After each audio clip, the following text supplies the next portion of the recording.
All righty. All right. Good evening, ladies and gentlemen, and thank you for coming out to the live show of Our Unseen Roots, where our guest tonight will be Sarita Smith. We will start off with a quick announcement from the library, who's our sponsor, so I don't mind at all. Hope you don't. Just give us a quick minute. Carmen, take us away, please. You're welcome. Good evening, everyone. My name is Carmen Franzono. I am the Family Engagement Coordinator here at the Evanston Public Library. Before we get started with our Unseen Roots Live podcast, I wanted to share a few programs with you that are coming up in the next couple weeks here at the library. The first program I will highlight is the Chicago Bar Association Presents Law at the Library Legal Information Series. This is a partnership between the Chicago Bar Association, the Chicago Public Library, and the Evanston Public Library. And together, we collaborate to offer practical resources and insights into today's most prevalent legal issues. Our next session is Tuesday, March 19th at 6 p.m. Virtual and in-person attendance is offered. And the topic is Know Your Rights Series, Environmental Updates Impacting Your Community. Followed by that in April, on Tuesday, April 23rd at 6 p.m. The topic is Entrepreneurship, Starting Your Own Business. On Tuesday, May 14th at 6 p.m., the topic is Elder Law, Wills, Trusts, and Estate Planning. And then in May, on May 28th at 6 p.m., Elder Law, Guardianship, and Power of Attorney. And then finally, in June, on June 25th at 6 p.m., we have LGBTQIA+, the law, Take Pride in Your Future. So those are some of the remaining topics for this upcoming year. This is a series that happens on a pretty frequent basis, so there will be more offered probably later in the year. Check out our website at epl.org/events. Look for March 19th and register to attend if you are interested. The second program I highlight is with two-time Academy Award-winning costume designer Ruth E. Carter. The program is titled Interweaving Tradition and Imagination Through Costume Design. This will take place on Wednesday, March 20th at 7 p.m., 7 to 8 p.m., and it's a partnership with Illinois Libraries Presents. This is a virtual event. Carter made history as the first Black person to win the costume design category, winning an Academy Award for Black Panther. She received the second Academy Award for Black Panther, Wakanda Forever. So this will be a conversation with Ruth E. Carter. Again, that's on Wednesday, March 20th from 7 to 8 p.m. It is a virtual event, and you can register at our website, epl.org/events. The final program I will highlight this evening is the Ex-Evangelicals, a talk with author Sarah McCammon, Loving, Living, and Leaving the White Evangelical Church. This is a conversation with the author. So Sarah is a national political correspondent for NPR. She will share her experience growing up as an evangelical and discuss the cultural and political power the Christian right wields in America. This is an in-person event at the main library here in the community meeting room, taking place on Saturday, March 23rd from 4 to 5:30 p.m. If you are interested in attending this event, you can register at our website, epl.org/events. Please remember that you can visit us at the main library at 1703 Orrington Avenue or at the Robert Crown Library Branch at 1801 Main Street. We are also available at epl.org or on our social media platforms, Instagram and Facebook. Thank you for listening, and now here is Our Unseen Roots. Thank you. I feel it's important to let our sponsor get some announcements out. And with that, we will get started. So we're here with Ms. Sarita Smith, my guest. And the way I like to start out my podcast is, who are you? First, I'm an Evanstonian. Yes, born and raised, been here my whole life. Tried to leave many times, it did not work, so I'm still here. And I am a mother of 2 children. I have a son in 7th grade at Shute Middle School and a daughter in 4th grade at Walker School or elementary school. Neither schools that I did not go to either of those schools, so they're very new territory for me. Familiar faces, but new territory. And I think lastly, I am really like grounded in changing narratives for people of color and people on margins of life, and whatever that margin may be. I've been really figuring out like the why for me for a long time. And I think as I think back on pretty much everything I've done, it's always been who's left out, who's not the popular one, who's on the margin, and how do I use any of my support, power, or privilege to bring them closer to kind of the core of whatever that problem is. Yeah. What has been the life-forming incident in your life? So luckily, I feel like I haven't gone through like a bunch of tragedy, in life. Like I don't have that like tragic story that somehow like more remarkably changed me. I think for me, like my grandmother has been super, super instrumental in pretty much anything I did. So she had an in-home daycare, illegitimate, at home nonetheless. I don't want to give her credit where credit's not due. It was not, there was no licensing, no DCFS involved. But she did it, and we lived on Florence next to Penny Park. But she did it for all the people in the neighborhood who couldn't afford childcare. And I thought that was really like, as a child, like I didn't really think much of it. It was just like, cool, I get to play with kids and like be the self-proclaimed like enrichment specialist. Like I did the artwork and the projects and took them to the park. But I didn't know how significant and how meaningful that was until I got older. I went into education and I worked with children my whole life, really because of that foundation. So I think for me, having my grandmother do something for her community unprovoked, right? Like no one really asked for this, but she saw a need, addressed that need, really centered and grounded me doing community service type work, which is probably how I got into the Y at a very, very young age. Yeah. You just said you watched your grandmother make a way out of no way. And one of the quotes you said that really stuck with me was, I would love for Black women to be seen for their actual contributions to this country. Where did that quote come from? Or how did you come about with that quote? So I feel like in my sphere of being a Black woman, I've always heard like, you got to do it better. You got to do it faster. You got to do it a day early, dollar short, right? Like all the things. And I'm just like, because I'm Black, like that, it just feels so unfair and unauthentic. It's just like, well, how about I'm just dope because I'm dope? Like, I don't need to be dope because I'm Black.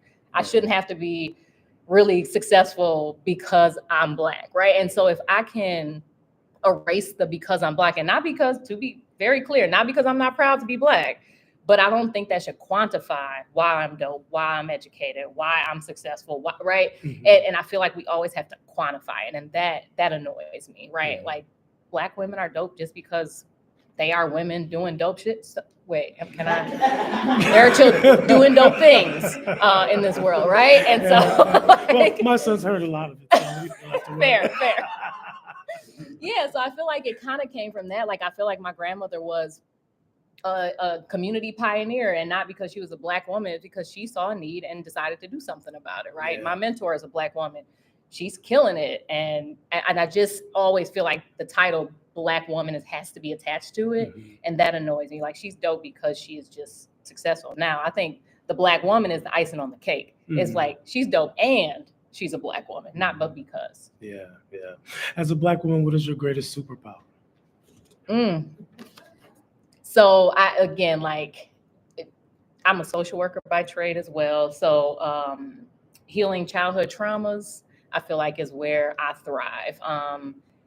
For friends, for family, my parents. I feel like I mentor and social work a lot of people in my life, and a lot of it leads back to some type of childhood trauma. So I feel like my superpower is helping people navigate through it. One, recognize that it exists, because a lot of us are like, I'm just the way I am. No, you're that way because something has happened that shaped you in that way. And if you can unpack that a little bit, then you can possibly move beyond I'm just that way because.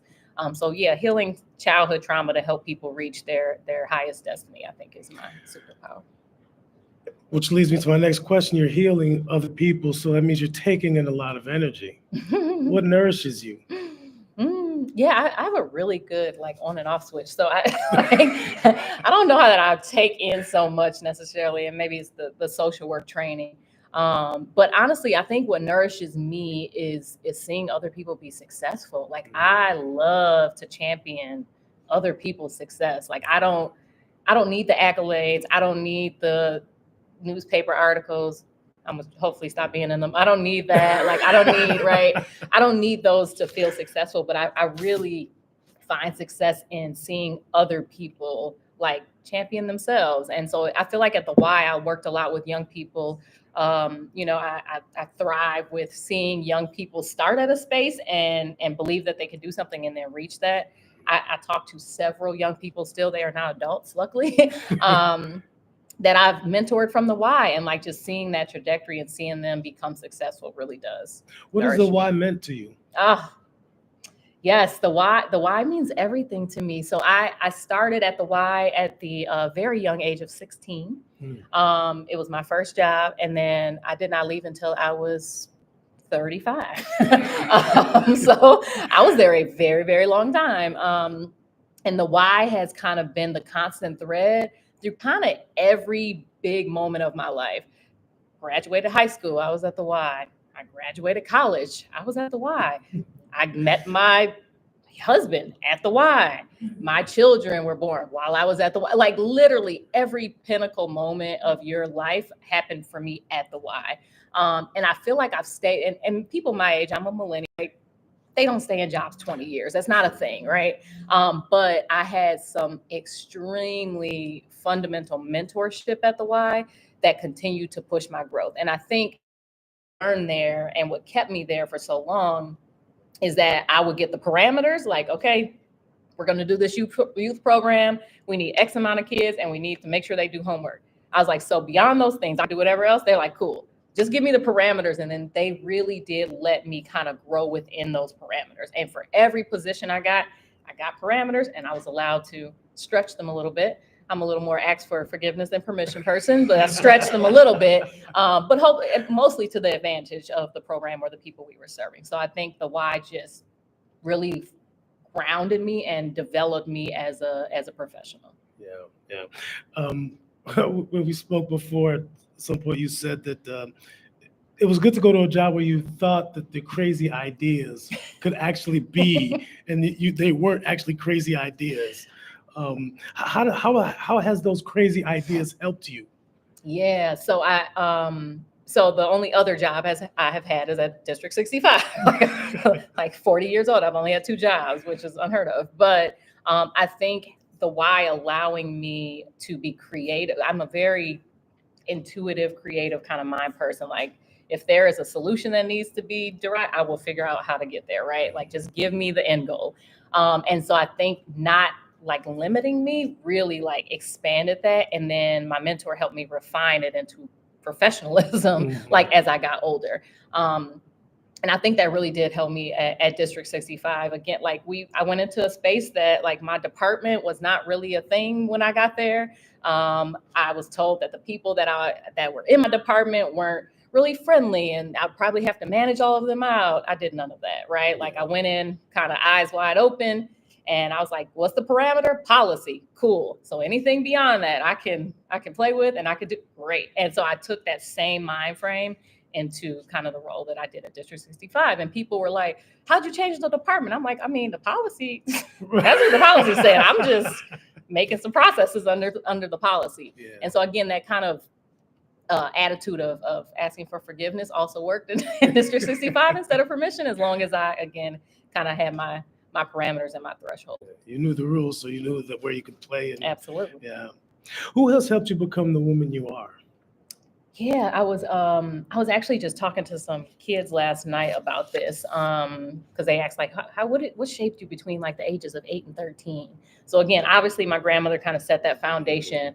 My mother had a ridiculous, almost to a detriment, like a ridiculous work ethic. Like she just never missed work. It was like, I didn't understand. I'm like, so when you have a full-time job, they give you this stuff called PTO, like, right? Like, so once I started working, I was like, wait a minute.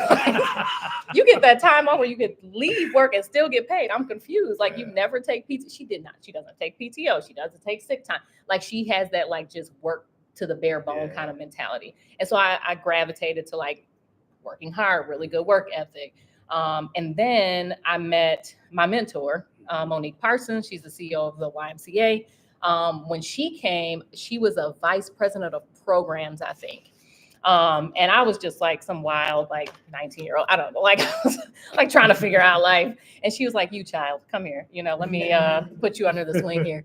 And she really, again, I think developed my professionalism, and taking, again, these kind of wild, sporadic, crazy ideas and refine them into really what's now called project manager. Like I'm a great project manager because I have phenomenal ideas that I could take to the next space. She really helped mold that into a skill set. My husband that I met at the Y, really just was a constant champion, right? Like he, it's great to have the grounding at work. And then if you go home to like a toxic space, like kind of cancels each other out, right? Yeah. And so I always had that support going home, and I think similarly refined me as just an individual person. And then the thing I'm getting back to those little girls is like that 8 to 13 year is really critical, right? Like that's your kind of development into yourself kind of years. And I was the only one of my friends. I think that maybe an alarm remind me to do something for my children. Oh no! Oh no, it's not mine. Okay. And the middle school grades was really crazy for me. And so I was the only one of my friends that came from a single parent household. I was the only one of my friends that did not live in a family home. I was the only one that was on free and reduced. I was just completely different from my friend group. I'm still confused on how I even got into this friend group because I was just vastly different from them. And there are two in particular whose families really stood out to me. And I was like, oh, I could be like that family. And so there was my best friend, the Spiveys, their family name is Spiveys. And that family structure kind of stuck in my head. I was like, oh, so I'm gonna get married first and then I'm gonna have these children and then I'm gonna live in this house and that, right? Like that stuck in my head, right? And so I feel like there's been like a board of people, right? I got like some professional stuff. I got some phenomenal grounding from my grandparents, got great work ethic. And then I kind of pieced together other parts of that, like the work, the family, the love life, right? Like from different people. Like I was very intentional about putting myself in spaces that I wanted to be like, so I can kind of get the firsthand groundwork and then try to apply it to my life. It's a lot.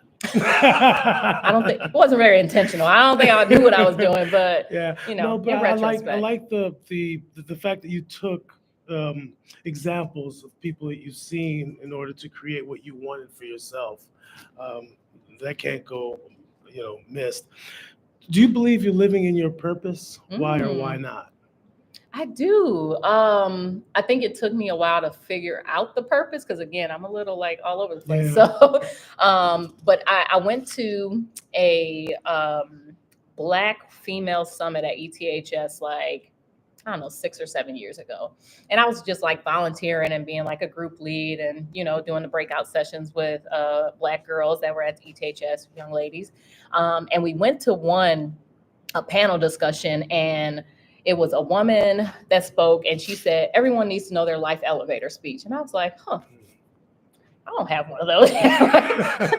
I'm missing the mark over here. What am I doing? And I was still working at the Y at the time. And she said, my brother got wrongfully convicted and got incarcerated, and I became a lawyer. And my elevator speech was education to prevent incarceration. Because not only did she become a lawyer, she also then went to teach law so other people can prevent and wrongful incarceration. And I was like, damn, that is really powerful. Yeah. And I was like, what am I doing? And I had to like sit for a moment. And I remember like texting my mentor, like, I need my life elevator speech. Like I'm about to be sending you a few things over the next couple of months so you can see if like if I'm walking in my purpose. And so I did. I was really like intentional about like thinking about that. Like, damn, what am I doing? And so I think again, kind of back to like this margin and marginalized people. I think my elevator life speech is giving people editing rights to stories that have been written for them. Like I am very intentional of seeking out those people and then saying like, your story don't have to end how it's written. Just because you're fill in the blank doesn't mean you have to fill in the blank. Yeah. And so that I feel like that is my purpose, regardless of what kind of space I'm in. And I think education is one of those very tricky and very powerful spaces to hopefully give some editing rights back to families and students. Yeah. So now I have to go a little off script. And you got to forgive me because I don't remember the gentleman's name who was our former superintendent. Dr. Horton. Dr. Horton. When we spoke last time, I would almost say that he's another person who has impacted your life. Definitely an influence. In what ways was he able to, in I guess a short time, impact your life? So Dr. Horton is kind of a revolutionary thinker in education. And I mean, he said something once to me and I was like, I didn't think of it that way. He told me very early on and I didn't really know him that well. And just a quick story, like so I'm the like jerk parent, like I email boards, like teachers, principals, like you're going to educate my child, Black or otherwise, like you're going to figure this out. And when the board hired him, he was like the last man standing, essentially. Like there were 3 candidates, then it dropped down to 2, and those 2 were supposed to have like in-person meetings. And then the last person dropped down and it was just him. And I was like, So I emailed the board a very lengthy email. It's just like, so you expect us to be excited because you're hiring a Black man and like there's no one for us to compare him to. Did you look at his resume? Like I went. So you went all in. So the first time I met him, I was like, so I just want you to know, in case you go back in the archives, here's what I sent the board about you. Just let you know what you're dealing with. So I wasn't really a fan at first, honestly. And more because of the process and not because of the man. But when I met him early on, he was like, if I come to Evanston and we do nothing and I do nothing, if I do status quo, things will be quiet. If I don't do status quo and I'm truly here to interrupt actual like racist systematic practices, then there's going to be some noise. There's going to be some news articles. There's going to be some threats. Then you're doing the work. And I was like, ooh, okay. I was like, you coming here to like really do some work. Cool. So that stood out to me first. And I think secondly, he really is like really intentional about bringing the people along the journey that he knows that can do the work, regardless again of what people may think or say or what's in the news. Like he really is pushing to change. And so I'm a very data-driven, solution-based person. So like the talk is great, but where's the show me the sauce? And so one thing that stood out to me is we do something called academic skill centers in District 65. He brought this on and it was like, oh, COVID was like tragic. Kids are like missing the mark on the MAP testing. How do we do something in school? Because we keep saying we rely on this tutoring service and this after school, this and that. So when we have them, what can we do? So academic skill centers was a solution. And this is tutors inside the school day that pull kids that test below 20% on their MAP scores in ELA or math and get in-day, everyday tutoring to build that back up. The data from that, from not even from the whole year, from winter or fall to winter was outstanding. And we were all like, oh my God, like you did something that worked. And then I heard parents read, right? So again, data can be skewed however you want it to look, really. I mean, unless it's really, really terrible data, you can flex some data a little bit to your advantage. And then we went to a Fifth Ward parent meeting and we were talking about the Fifth Ward school and a parent was like, are you going to bring academic skill centers to the Fifth Ward? Because my kid, and I was just like, oh my God, if parents are advocating for this, we know something's working. And then one of my children were in it and I saw his MAP scores jump 40% or 40 points. I was like, points? Like, Yeah. I had to ask. I called the teacher, like, so I just want to make sure because I know my child. Like, is there like a cheat sheet that was like in the desk, or like how did 40 points in like 4 months like help me? She was like, we took him to academic skill centers and he has what it takes. He just needed those foundational pieces again.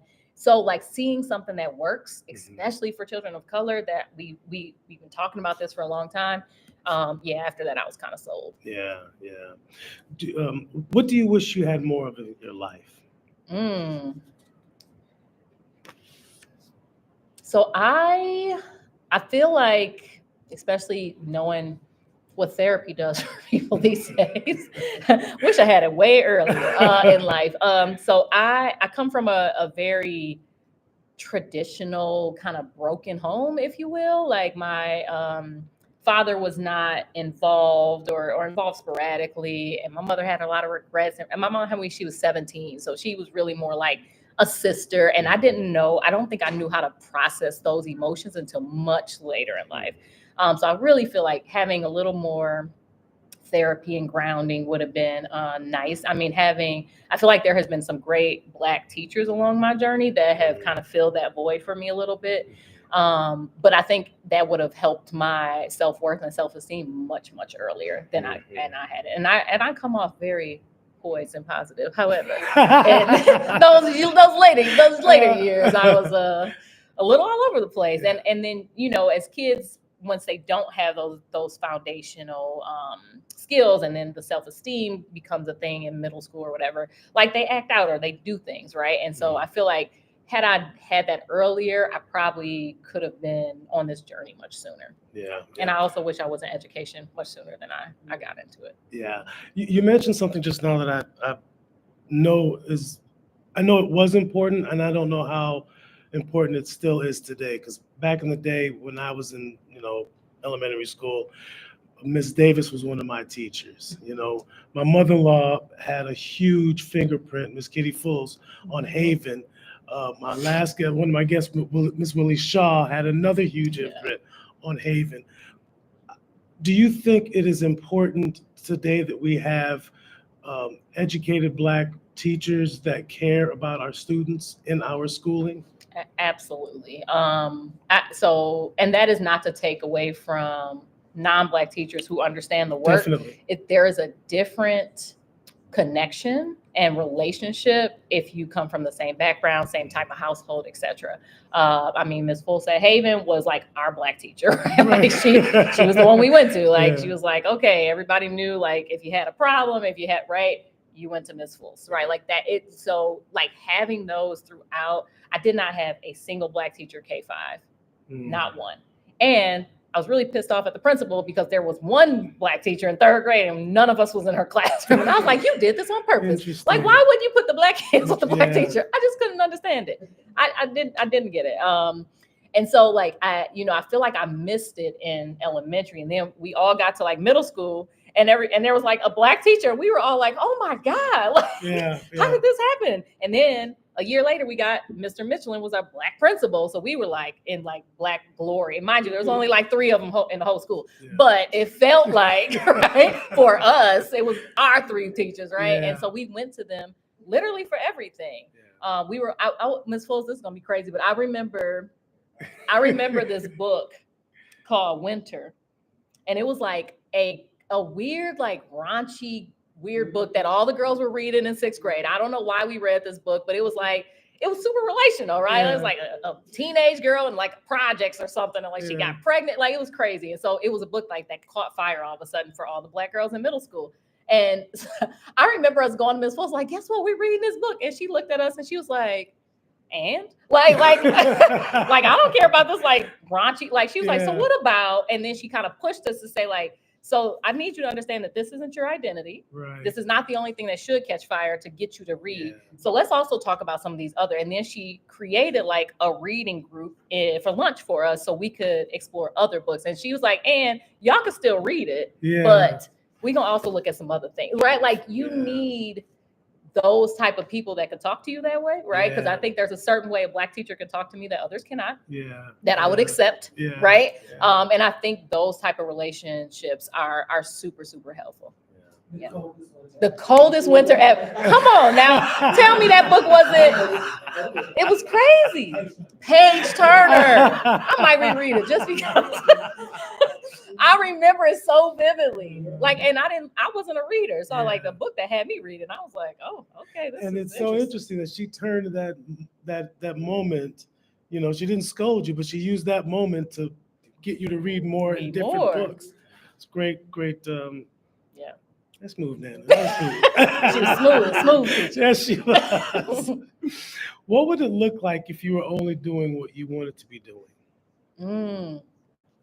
So this is so funny because I did like one of those like Facebook polls, like if I wasn't doing my job, what would I be doing? Just to see what other people think. Yeah.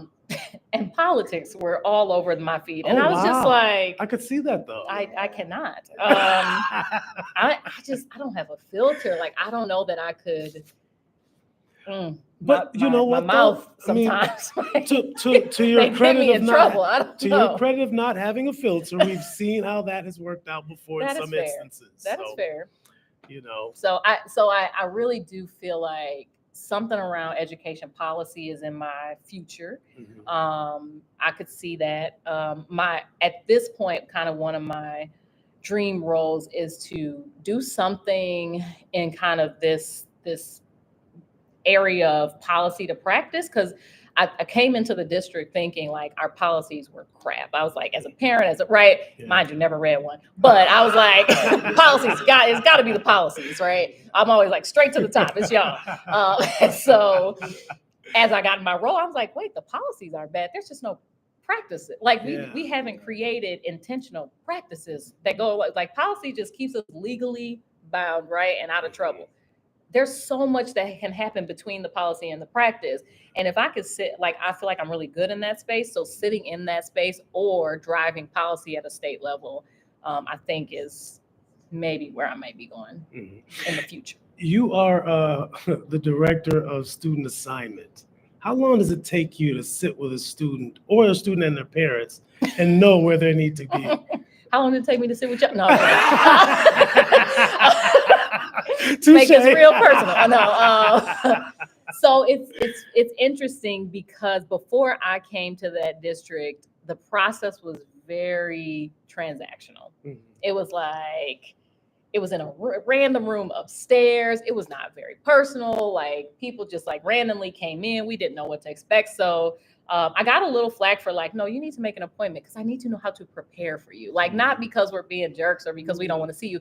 Let us look some things up so we can be prepared when you come in and have a real conversation about where your child should go.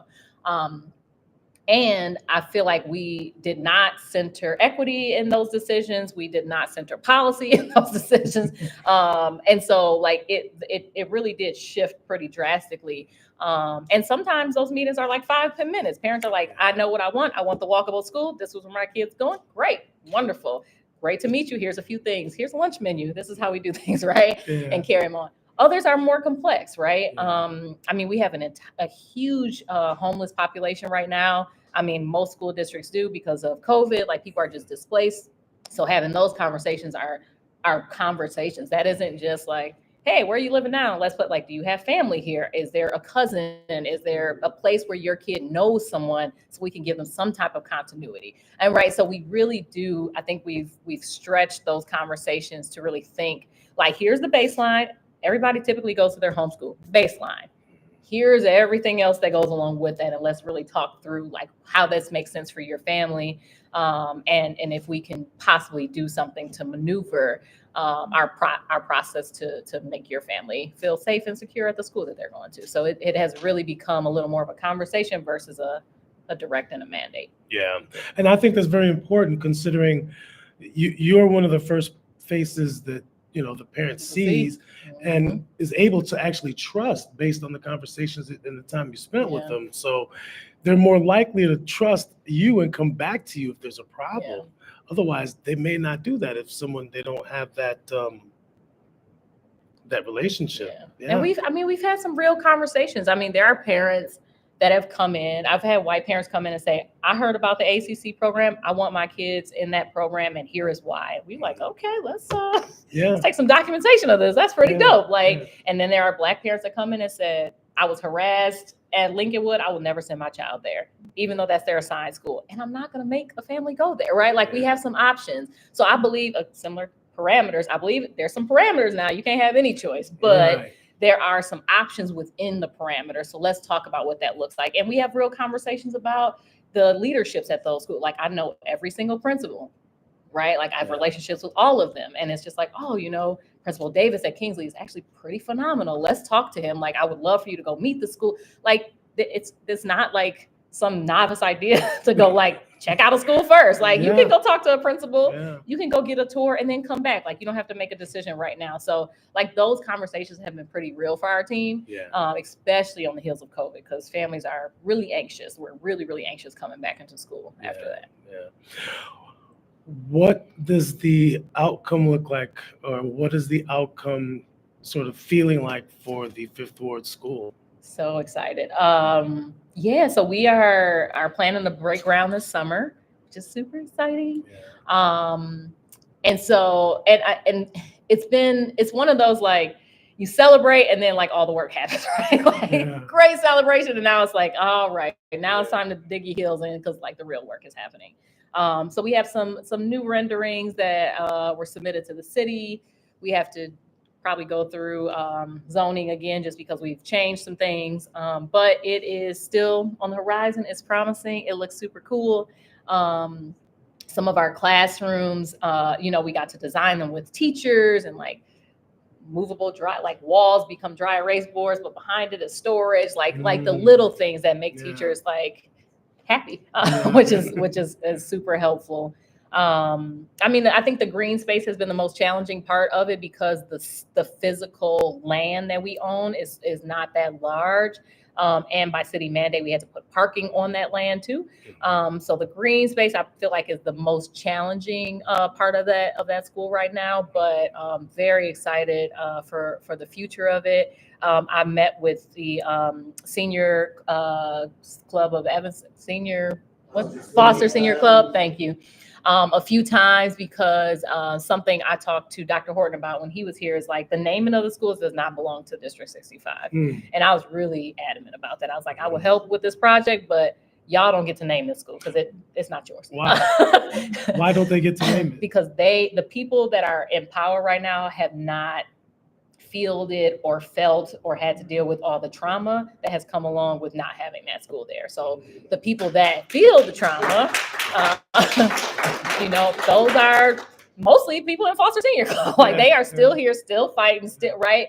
And so I went to them about naming the school, and then I took their ideas and brought it to children for them to vote on it. So there's some Fifth Ward, Foster, or a combination of kind of name that I'm definitely leaving here. And I want to say that somewhere else besides at District 65 to make sure it happens. Putting it out in the ethers. Putting it out there. I love it. Yeah. What are you most focused on right now and why?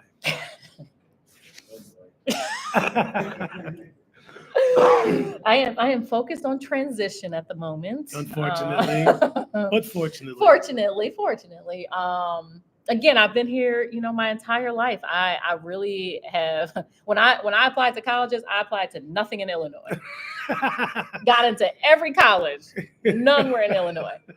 Still went to school here. So just didn't work out in my favor at that time. So I'm really, really excited to live somewhere else. Like I've just never done it. And I feel like this is a big world. Like I got to try it. Even if I come back, I just got to try it to just live somewhere else. And I think selfishly to know that like what my success isn't just limited to Evanston. Like, can I scale this somewhere else? Does that work in other spaces for other families, for other districts?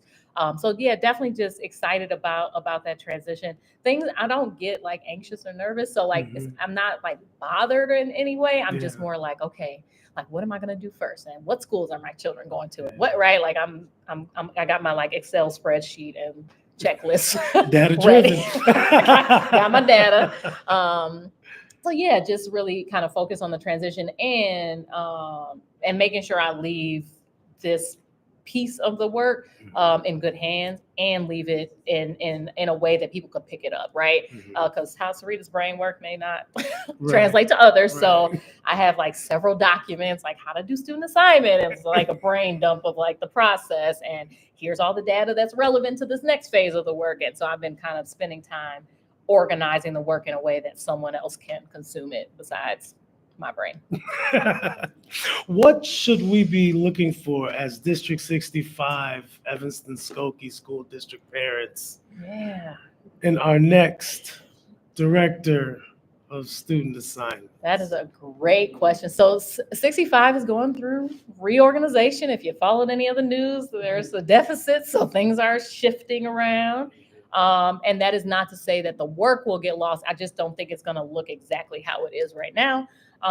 If I were staying, the next phase of this work would really be around implementation, right? Implementation and considerations around consolidation, which is a conversation no one wants to have. But when your school district can hold 10,000 students and we have 6, something's got to give. I mean, that's just simple at the base of simple math, right? Something's got to give. And so the next phase really is about kind of taking all the work that we've done these last 3 years and kind of putting it in the department's hands. Like, hey, preschool, we're talking about how do we expand preschool? If we know there's schools that's possibly going to have space, here you go. Here's all the data you need. If we're talking about consolidation, here's all the information and demography, and we're hiring another demographer. Here's, some things to consider. So we're kind of placing it in the buckets, if you will, of the people that run the areas, so they can really start doing the groundwork in these next 2 years to do the implementation.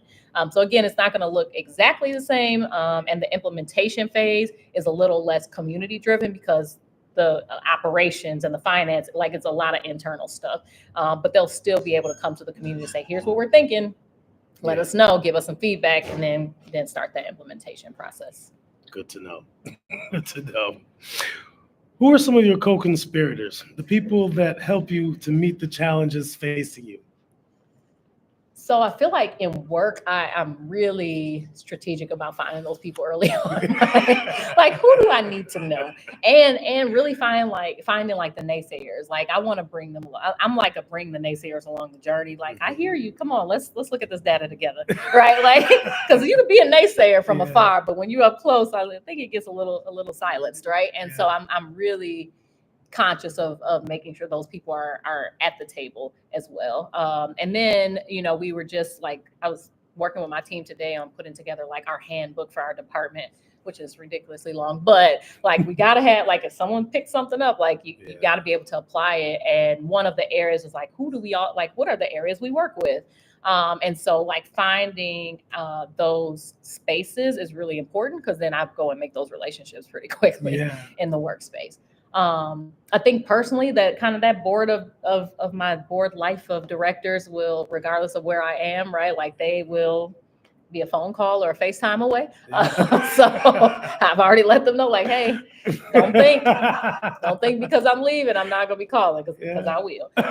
So definitely finding those. And I'm very community centered. So I think figuring out who the players in the community are also important, because as phenomenal as school districts are, they also need that community piece, to pick up that back end. They cannot do it all themselves. I think they are naive to think so.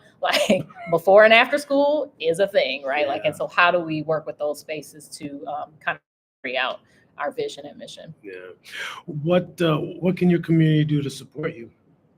Well, my new one, or well, both.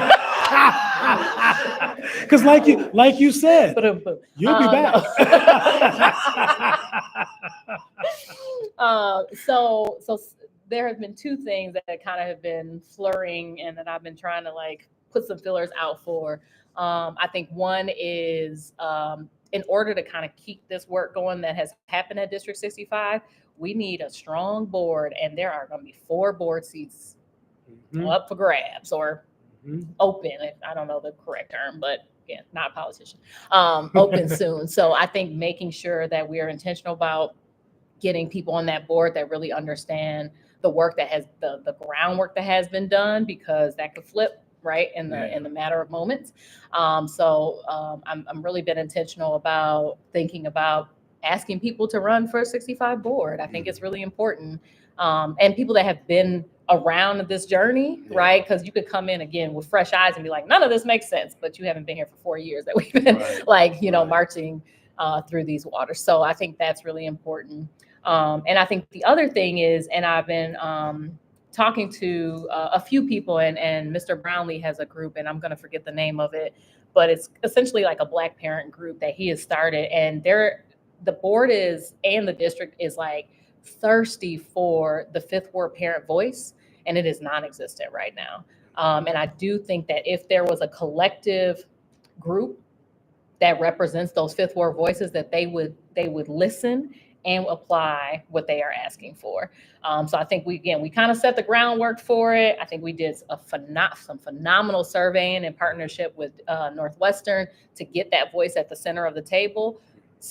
Something has to keep carrying that voice to the board. And I know there are some phenomenal people that show up at that board meeting. Thank you. And if we could center the Fifth Ward voice around that and bring that information to the board, I do believe that they would listen and apply what those families are asking for in this new space. You just mentioned Northwestern sort of collaborating with. Are we using any of the Northwestern students who want to be educators? Are we interviewing any of those students to be educators in Evanston? That is a great question. I do not know. I'm not sure how that works with our HR team. I mean, our HR director is new as well, so there's a lot of new happening. But definitely something I think should be suggested. We work very closely with the OSEP department, and a lot of the work we did with the Fifth Ward School, and then also the engineering department, because they created a tool for us to look at data and move boundary lines, which is super dope. And their tool won an award. Yay. Nice. Northwestern, it's been a phenomenal partner in this. So I can't imagine that that's not, a big leap for them to also and so that education department, what's going on there? Yeah. I'm not sure how intentional that's been though. Okay. What visions do you have for your community? Yeah, so I love Evanston, and I would really, really love for us to not have 1 million nonprofits all doing the same work. Okay. I feel like everyone, there is a concentrated group of people, and there are 75 nonprofits trying to do the same work for the same group of people. So I think, collective impact is my real hope and vision for Evanston, that we actually do collective impact really well. Because I think in such a rich, resourced community, there's no reason people should be poor or failing here. Yeah. There's just too much here for us to still have those problems. But I think that takes collective impact, right? So if we could, again, stop doing kind of the small things in 75 spaces and do 3 and, a lot of them in 3, I think we could really reach kind of some of the real problems, and for them to address inequitable housing here. And I think that's another huge one. I have 2 friends right now who are like, not sure I'm going to stay, because they cannot find affordable housing. And it's just and they're not making pennies, so, there is some clear intentionality on pricing people out. And I think we need to figure out at our city level how we can prevent some of that from happening. Yeah. What does liberation look like for Black women? Dang, what answer did I give you before? That was a good answer. Now I remember. What was my last? Whatever I said last time. Oh man. I'm